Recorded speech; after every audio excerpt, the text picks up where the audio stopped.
Gen Zs and millennials made a mistake before, still making the mistake, and they're planning to make the same mistake. That is going to form the basis of this analysis here today. But before I do so, if this is the first time you're watching our videos, please make sure that you subscribe, like, and comment, because that's the best support you can always give this channel. What am I talking about? The Gen Zs. What is this mistake I'm referring to? The leaderless mistake.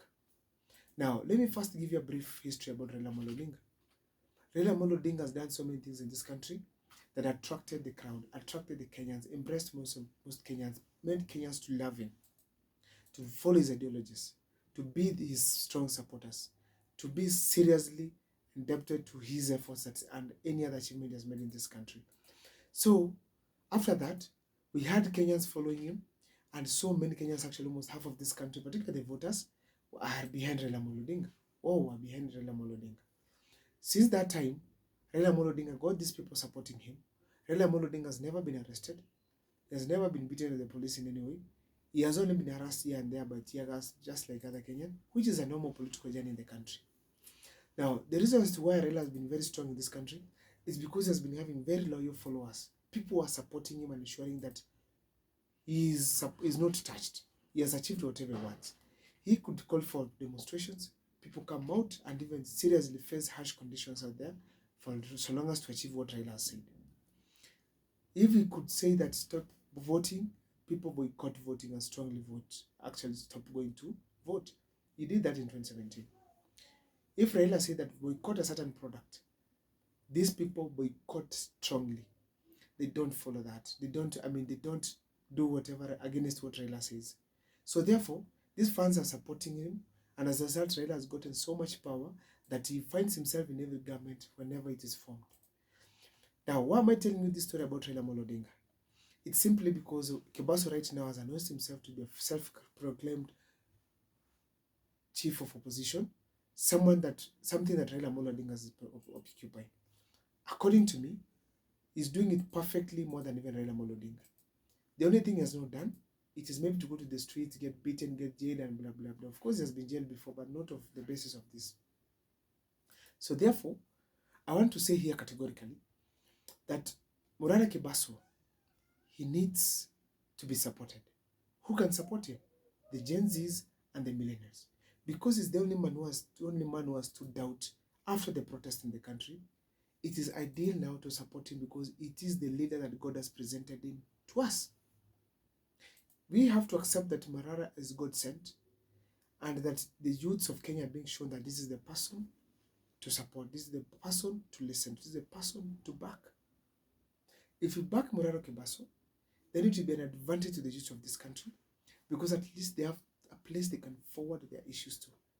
If the students have a problem back in campus like HELB or any other funding model, Murara Kebaso can easily address it if he's given that chance as our leader.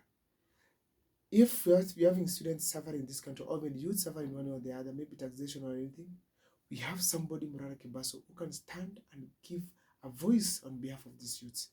If you have wazees back in the villages who are experiencing certain problems, he can stand and speak on their behalf.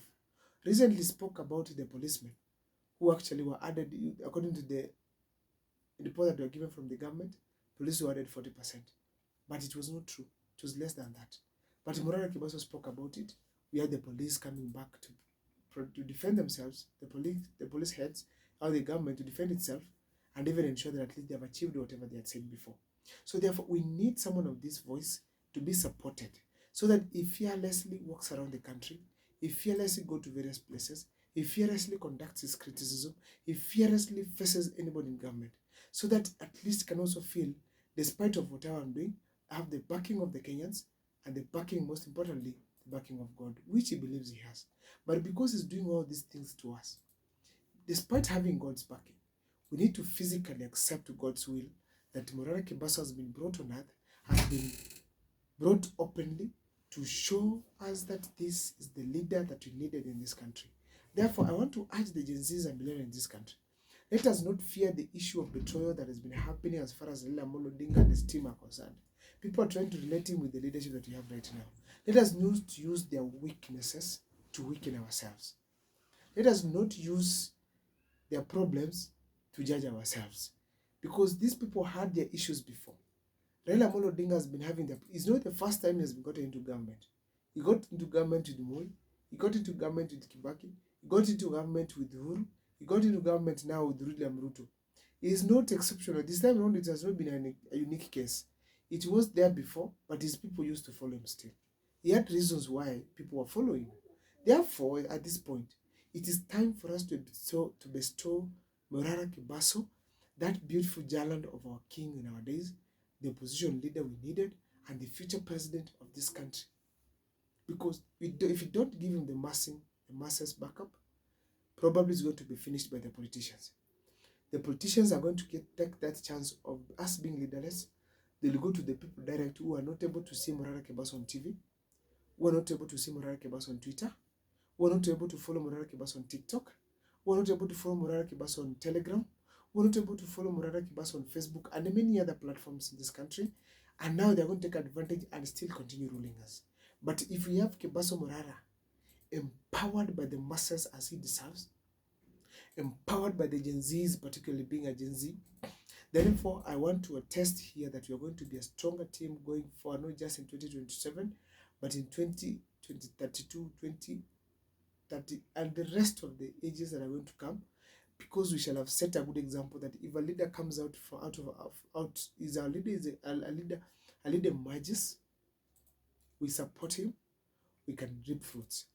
I have very much confidence in Morara Kibaso because he has been approached by government, he has been approached by government agencies, he has been approached by the president himself, and Morara Kibaso went ahead still to reject whatever they are asking for. Imagine being called by the president himself, then you share with him and tell him, Mr. President, you have so many competent people in the government, and those are enough. I don't think to be part of it.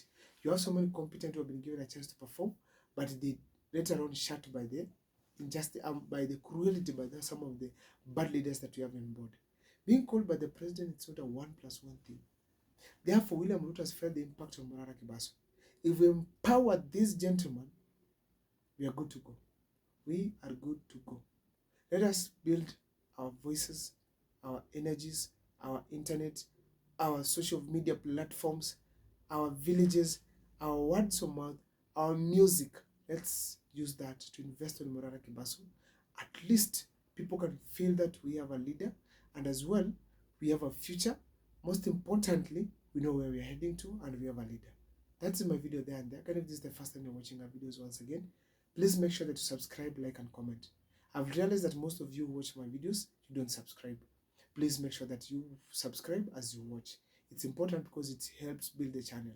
For those who have been asking a way to reach out to me, my number is also always in my bio, and be pinning it down there so that at least you guys can be always reaching out as you interact. On the comment section, to be specific, please type your idea there. Show me if with Gen Zs and millennials need a leader or not. I mean, engage with me so that at least we can understand where the country is heading to. Because when you share in the comment section, many other people are going to read and they are all going to speak the same voice or understand what is happening back in the grassroots. My name is Abdul. See you next time.